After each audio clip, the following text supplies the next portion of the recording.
Olá, estudantes do primeiro ano, professora Luísa, língua portuguesa. Hoje falaremos um pouquinho sobre compreensão e interpretação de textos, além de abordarmos também preposições, que são assuntos a serem desenvolvidos nas atividades da semana 2 do Plano de Estudo Tutorado, volume 1. Para iniciar, nós vamos falar um pouquinho sobre compreensão e interpretação de textos. Nós lidamos o tempo todo com textos e nós precisamos, nas nossas atividades diárias, cotidianas, também nas atividades que envolvem profissão ou que envolvem os estudos, nós estamos aí lidando com textos e é necessário que nós aprendamos a compreender e interpretar os textos. Nós temos aqui diversos textos, pois texto não se trata apenas de verbal, nós temos textos também não verbais, temos obras literárias, temos tirinhas, anúncios, notícias de jornal, gráficos. Tudo isso são textos e nós precisamos entender esses textos. O mundo moderno, ele sempre nos cobra algumas competências. Dentre elas está a proficiência na língua, que não se refere apenas a sabermos nos comunicar bem utilizando as palavras, mas também a capacidade de entender aquilo que nós ouvimos ou lemos. Fala-se muito ultimamente em analfabetismo funcional. Há muito tempo se fala em analfabetismo. Nós entendemos analfabetismo no sentido propriamente dito, quando se refere às pessoas que não sabem ler e escrever. Mas há pessoas que sabem ler e escrever, mas que são consideradas como analfabetos funcionais. Por quê? O analfabeto funcional vai fazer referência a algo recorrente que acontece aí com milhares de pessoas, relacionado à dificuldade de decifrar as entrelinhas do código utilizado na comunicação. Há uma leitura que ela é mecânica, e essa leitura mecânica ela é diferente da leitura interpretativa. Na leitura interpretativa, nós buscamos estabelecer analogias, criar inferências, ou seja, compreendendo e interpretando o código utilizado na comunicação. E na leitura mecânica, nós simplesmente lemos, decodificamos palavras, mas não construímos sentidos para essas palavras. Hoje se fala muito também em analfabetismo digital, e esse aí já é algo que nós também precisamos começar a nos preocupar um pouquinho com ele. Vamos entender então o que seria compreensão de texto e o que seria interpretação de texto. Quando falamos em compreensão, nos referimos a uma análise objetiva do que é apresentado no texto. Ou seja, aquilo que o autor quis dizer ao escrever o seu texto, as ideias do autor. Em questões, nós veremos as seguintes expressões quando se tratar de compreender o conteúdo do texto. De acordo com o escritor, o autor, e pergunta para você, de acordo com o escritor, o autor, o que acontece, tal, de acordo com o texto que estiver em estudo. O texto informa que, o autor expressa que, o texto diz que, na concepção do autor, ou o texto sugere que. Observe que nesta compreensão, o que está em evidência são as ideias do autor. São aquilo que o autor quis passar a partir do conteúdo exposto ali. Nesta compreensão, não vai estar em questão o que o leitor pensa, a opinião dele diante do assunto apresentado. O que seria então a interpretação? A interpretação já diz respeito ao que o leitor conclui a partir da leitura que ele fez do texto, considerando óbvio as ideias apresentadas pelo autor. O processo de interpretação exige do leitor um conhecimento prévio do assunto abordado, um conhecimento de mundo. Em perguntas de interpretação, geralmente são utilizadas as seguintes expressões. Conclui-se do texto que, o texto permite entender que, depreende-se do texto, a partir do texto deduz-se que, de acordo com o texto, infere-se que. Aqui já entra a questão do que o leitor pensa, do que o leitor não exatamente pensa, mas do que o leitor conseguiu entender a partir daquilo que o autor quis passar. Enquanto na compreensão as questões são voltadas para o que o autor realmente disse. Na interpretação, o que ele levou você a concluir a partir da leitura que você fez. A compreensão, poderíamos dizer, que diz respeito à análise objetiva do conteúdo, sem considerar aquilo que o leitor pensa, né? Sem as considerações próprias do leitor. Já a interpretação diz respeito às conclusões que o leitor obtém a partir da leitura do texto, permitindo, a partir do que ele compreendeu, novas leituras, além daquilo abordado pelo autor. Lembrando que essas novas leituras, elas precisam ter conexão com o conteúdo do texto. Mas aqui já fica em evidência a compreensão do leitor mediante o que ele leu. E ele começa a fazer suas inferências. Daí haver a possibilidade de novas leituras a partir do conhecimento que o leitor tem sobre aquele assunto, da experiência, da vivência dele, com algum aspecto abordado pelo autor. A prática da leitura é muito importante, pois ela facilitará a capacidade de compreender e interpretar textos. É muito claro que lê, compreende e interpreta melhor aquele que lida maior com o objeto do conhecimento, que é o texto a partir da leitura. Então, todos aqueles que leem mais têm uma capacidade maior de compreender e interpretar textos. Isso é básico, né? Não há uma fórmula secreta para que você aprenda a compreender e interpretar. Há um conjunto de fatores. E dentre esses fatores, o que se destaca é a questão da leitura. Quanto mais você lê, você aumenta o seu repertório, o seu vocabulário e melhora a sua capacidade de compreensão e interpretação. Além de uma boa leitura atenta, do conhecimento de mundo, do conhecimento prévio sobre o assunto, é importante também ter o domínio da língua. Daí nós estudarmos em língua portuguesa a língua, né? A formação, a estrutura da língua, pois esse domínio ele ajuda também na hora de compreendermos e interpretarmos textos. Algumas dicas, alguns detalhes para que você consiga compreender e interpretar bem um texto. Leia todo o texto calmamente, com bastante atenção. Ler é o segredo. Eu já li uma vez, pronto, acabou. Não. Releia e ao reler você pode perceber algo que na primeira leitura passou despercebido.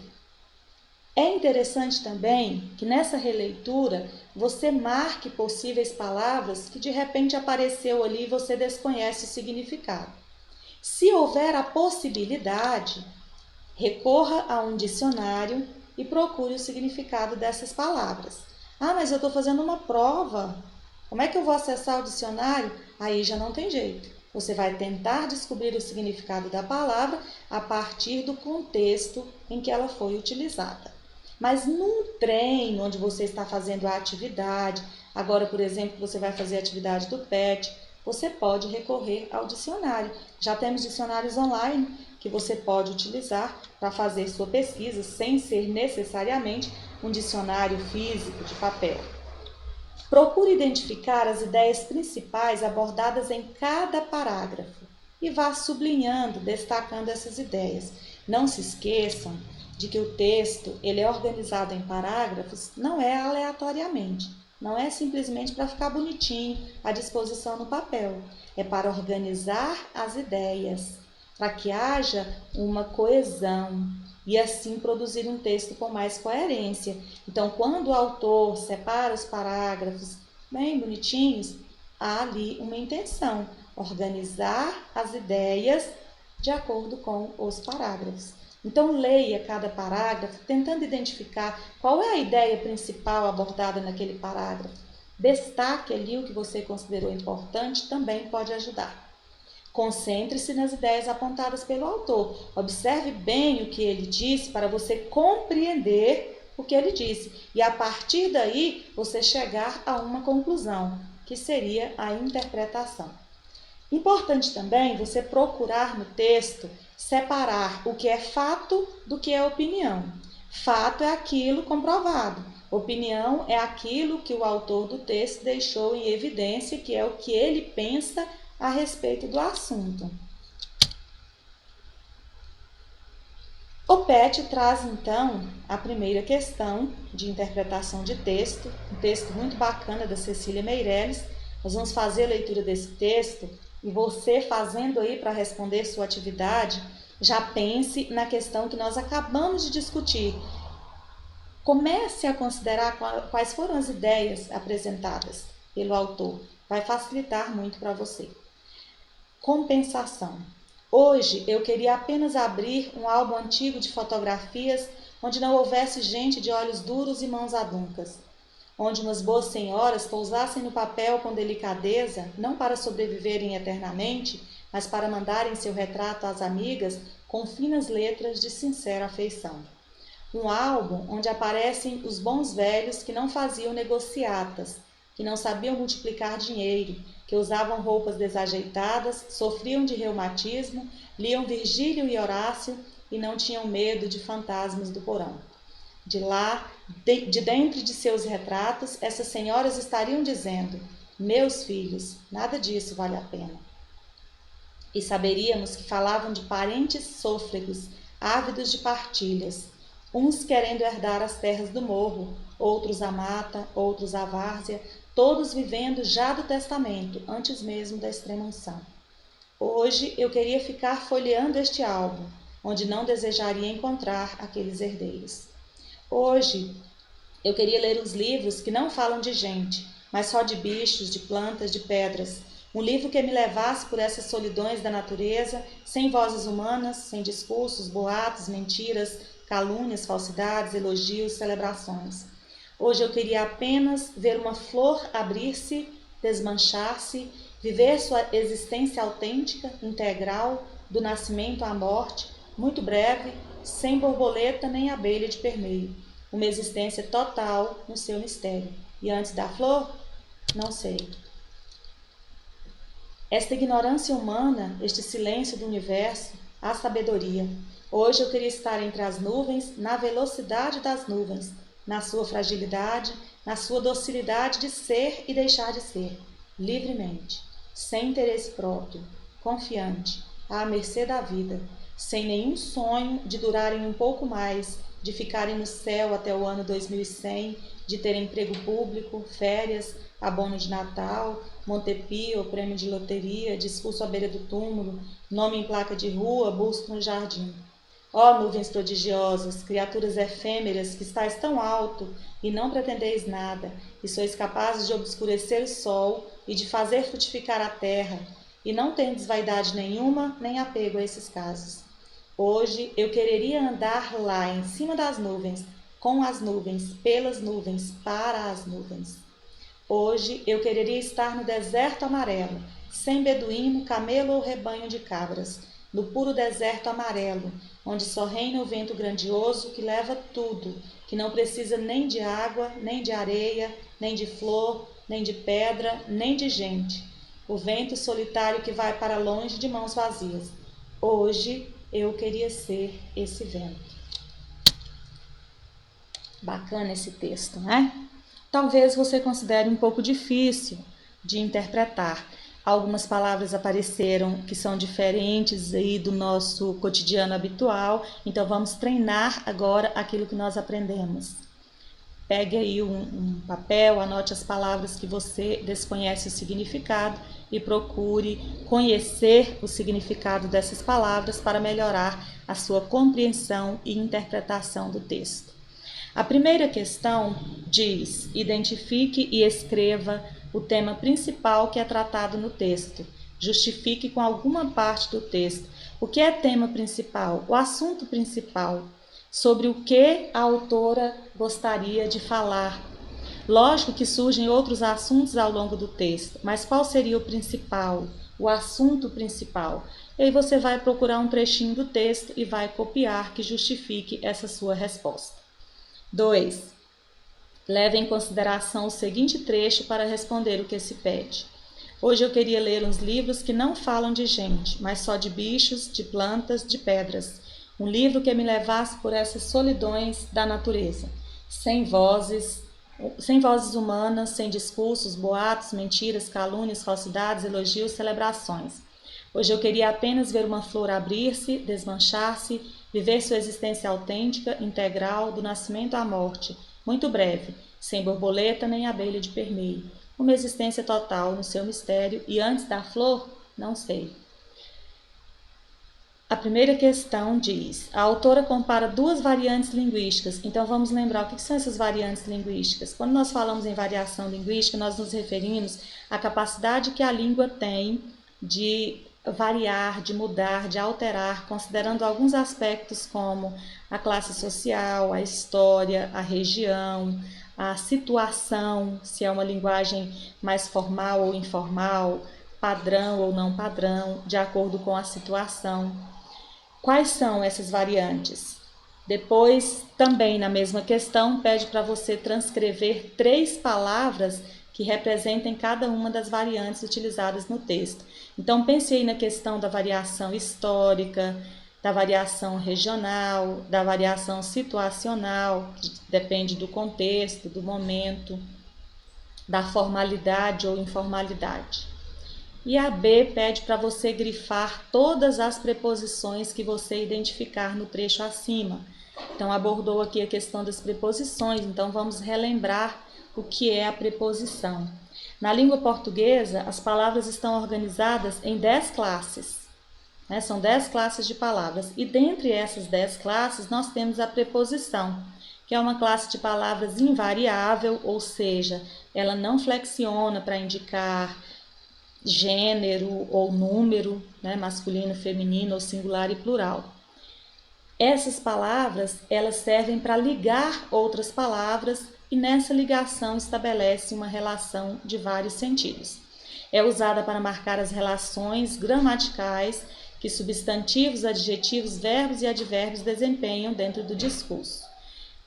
Para resumir, nós podíamos dizer que as preposições são unidades linguísticas dependentes de outras, ou seja, elas não aparecem sozinhas.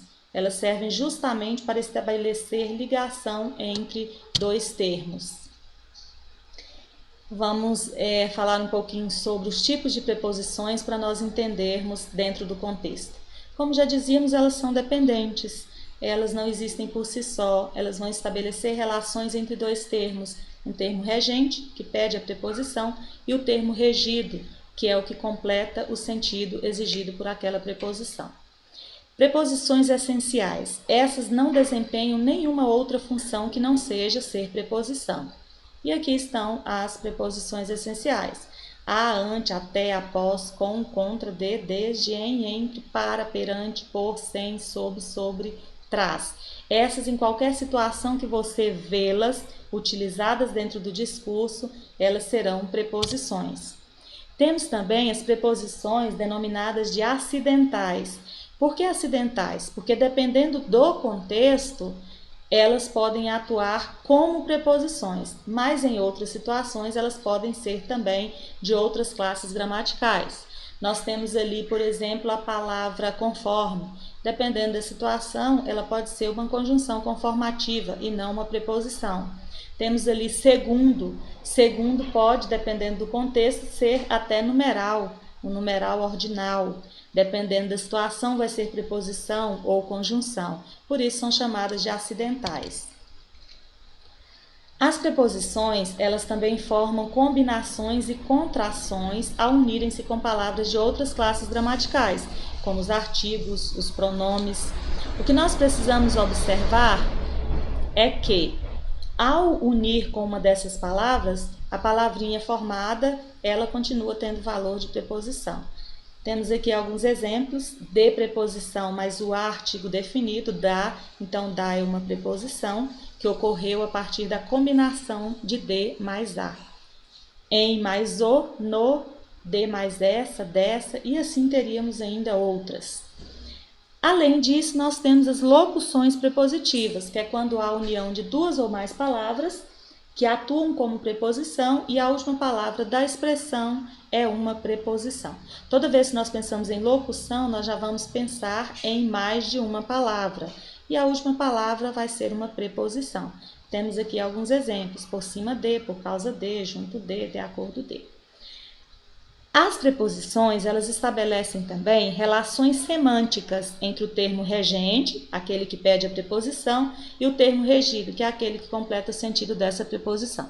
Quando falamos em relações semânticas, precisamos relembrar o que é a semântica. A semântica, ela trata da significação das palavras dentro do contexto de uso. E eu coloquei aqui também alguns sentidos das preposições relacionados à questão da semântica para você entender. Eu tenho ali o de, preposição, saiu de casa. Aquele de, ele indica ali local.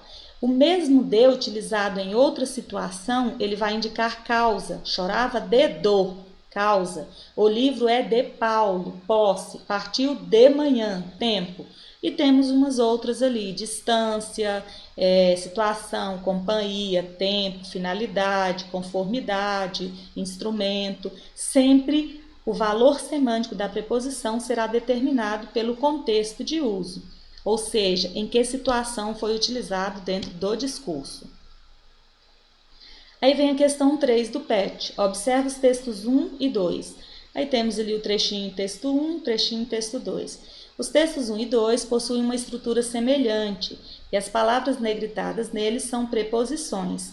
Aqui não está negritado, mas no PET você vai observar esse negrito, a palavra mais escura. O sentido criado no texto 1 é o mesmo que no texto 2? Qual a diferença de sentido que a mudança de preposições causou em cada texto? Aí você vai observar o texto 1, hoje eu queria estar entre as nuvens. O texto 2 diz, hoje eu queria estar contra as nuvens. É o mesmo sentido?